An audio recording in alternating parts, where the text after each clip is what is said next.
Terima kasih Anda masih bersama kami. Bagi Anda yang baru saja bergabung, kami hadirkan kembali 3 berita utama hari ini.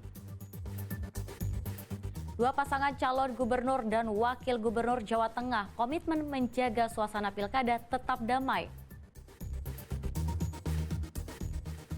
Korban pencabulan pengasuh pondok pesantren di Cilacap bertambah 2 orang. Saat ini total 7 orang.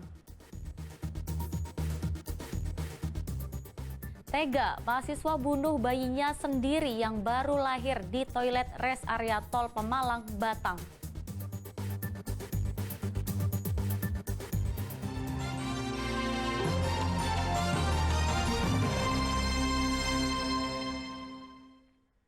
Seorang pengasuh pondok pesantren di Cilacap ditangkap lantaran mencabuli 7 santriwati. Pencabulan dilakukan dengan dalih untuk memudahkan hidup santriwati untuk mendapat jodoh. Pengasuh yang juga guru pondok pesantren di wilayah Kedung Reja, Cilacap ditangkap polisi. Diduga ia mencabuli santriwatinya tidak hanya 1 orang, tetapi 7 orang.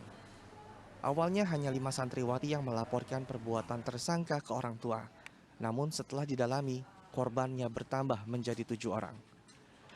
Modusnya dengan menjanjikan kemudahan jodoh dan rezeki kepada korban dengan syarat melakukan tirakat atau ritual mesum antara korban dan tersangka. Perbuatan bejat itu dilakukan di sejumlah lokasi berbeda di lingkungan pondok pesantren. Polisi menduga kedudukan tersangka yang dihormati di pesantren membuat para korban tak melawan dan menuruti keinginan tersangka. Kalau itu dilakukan secara sadar, cuma memang karena ini di lingkungan ponpes ya, seperti yang sebiasanya. Jadi karena para korban ini menganggap pengasuh itu memang panutannya, jadi dia mau itu jadi menuruti apa yang sudah diarahkan oleh pelaku. Polisi masih mengembangkan kasus pencabulan ini karena diduga jumlah korbannya lebih dari 7 orang. Sementara pengurus pondok pesantren itu dijerat pasal 82 Undang-Undang Perlindungan Anak dengan ancaman hukuman 15 tahun penjara. Mardianto melaporkan dari Cilacap. Seorang mahasiswi ditetapkan sebagai pelaku pembunuhan bayi yang baru dilahirkannya di toilet rest area tol Pemalang, Batang. Diduga ia tega membunuh bayi itu karena hasil hubungan di luar nikah. Mahasiswa asal Tangerang hanya dapat meratapi nasibnya. Ia jadi tersangka karena membunuh bayinya sendiri. Peristiwa itu terjadi pada 5 September lalu. Pelaku melahirkan buah hatinya di rest area kilometer 319 tol Pemalang, Batang saat dalam perjalanan dari Solo ke Tangerang menggunakan bus. Bus tengah berhenti di rest area, lalu ia merasakan mulas dan menuju toilet. Ternyata saat itu ia melahirkan bayinya tanpa diketahui orang. Pelaku lalu membungkus bayi dengan tas kresek, lalu meletakkan di atas kloset. Rest area di kilometer 319.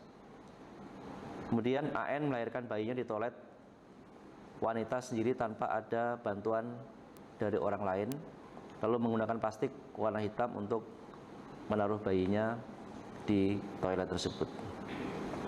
Selanjutnya AN meletakkan plastik tersebut di atas lubang WC. Bayi itu kemudian ditemukan tenaga kebersihan rest area dalam kondisi tak bernyawa. Pelaku ditangkap dari hasil rekaman kamera pengawas di rest area. Polisi menyita tas kresek warna hitam, pakaian dalam, dan sandal pelaku. Kini pelaku dijerat Undang-Undang Perlindungan Anak dengan ancaman hukuman maksimal 15 tahun penjara. Kuncoro Wijayanto melaporkan dari Pemalang. Seorang takmir masjid dilukai seorang pria saat menjalankan sholat subuh di Sragen. Motif pelaku yakni sakit hati karena ditegur korban yang menyebutkan dirinya malas beribadah dan bersih-bersih masjid. Bertempat di Masjid Hidayah, Sambirejo, Kecamatan Pelupuh, Sragen, seorang pria mendatangi takmir masjid yang sedang jadi imam saat salat subuh. Tanpa ragu, ia menerobos barisan salat, lalu menyerang dan melukai leher takmir masjid. Peristiwa yang terjadi pada 19 September lalu ini menyebabkan korban harus dirawat di rumah sakit karena luka sayatan di leher yang cukup parah. ketika saya melaksanakan imam sholat subuh, di rakaat kedua saya kan biasanya pakai doa kunut, Pak. Sebelum kita menjalankan doa kunut, berdiri, tiba-tiba saya disayat leher saya, Pak. Itu dipegang 2 kali, Pak. 1, 2. Lalu setelah itu, Pak, saya ingin melanjutkan sholat, sudah nggak mampu karena sudah berdarah, Pak. Ketika sudah berdarah, jamaah kami sudah bubar, Pak. Dari hasil rekaman kamera pengawas masjid, pelaku ternyata adalah warga yang kerap mendapat bantuan masjid. Pelaku akhirnya ditangkap beberapa jam setelah kejadian. Ia kemudian dibawa ke Mapolres Sragen dengan barang bukti pisau. Di kantor polisi, pelaku mengaku sakit hati kepada korban karena pelaku dinilai mulai malas untuk bersih-bersih di sekitaran masjid dan telat melaksanakan salat. Kini pelaku dalam masa observasi selama 7 hari ke depan dengan pengawasan dokter kejiwaan. Maka kita simpulkan motifnya merupakan sakit hati dari pelaku kepada korban karena pelaku ini sering ditegur oleh si korban dikarenakan korban tinggal di area masjid, tinggal di dalam masjid, itu tidak menjaga kebersihan, kemudian terkesan malas, dan sering telat untuk melaksanakan sholat. Polisi juga mendalami apakah tindakan pelaku spontan atau telah direncanakan. Jika spontan, pelaku terancam 5 tahun penjara, namun bila ada unsur perencanaan, pelaku terancam hukuman lebih dari 5 tahun penjara. Heri Prasetyo melaporkan dari Sragen. Tempat judi alias kasino di kawasan Puri, Anjasmoro, Kota Semarang terbongkar. 10 orang ditangkap, mulai dari pemodal hingga pengawas judi.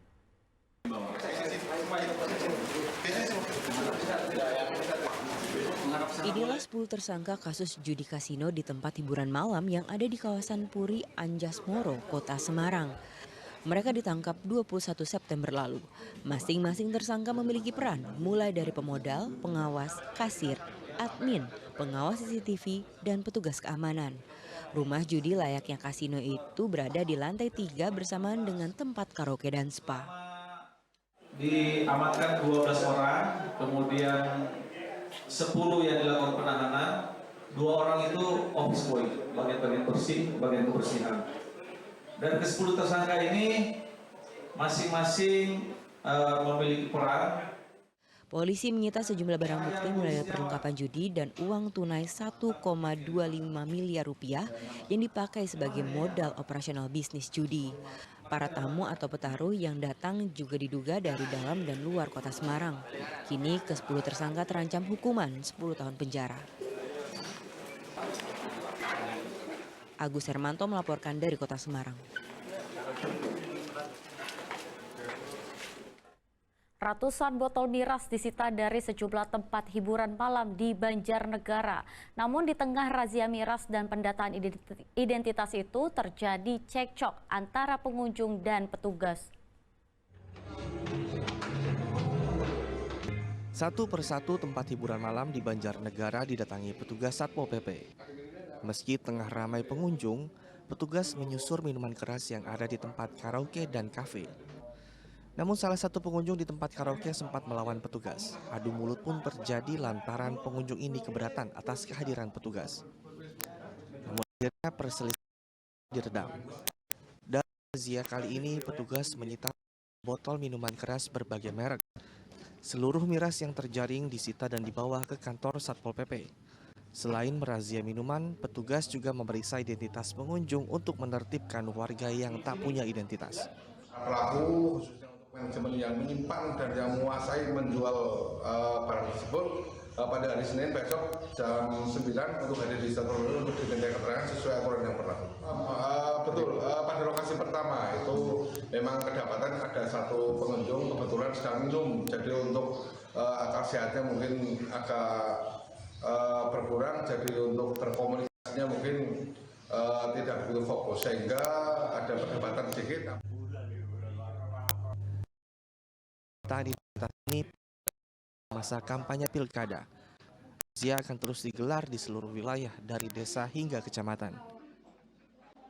Ardianto melaporkan dari Banjarnegara.